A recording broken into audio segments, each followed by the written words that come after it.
zako zimefika. Inatakiwa urudi. Nitarudi kwenye mwili wangu kama zamani. Ndio. Huwezi kuishi kwenye nyumba zako hizi za milele. Inatakiwa mwili wako urudi. Tarehe 7 mwezi wa 7, wewe ni 7/7. Mwili wako utachukuliwa tena, utapelekwa hekalu. Watu wote ambao wanaamini kwamba umekufa watakuona kwa awamu ya pili.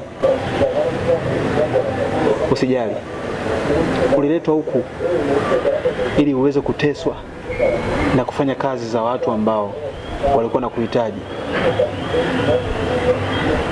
Muda umefika kwa wewe kurudi. Mwili wako umechoka, nafsi yako imechoka, adhabu yako imeisha.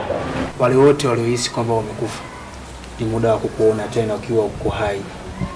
Pesa, magari, nyumba, vyote utavikuta.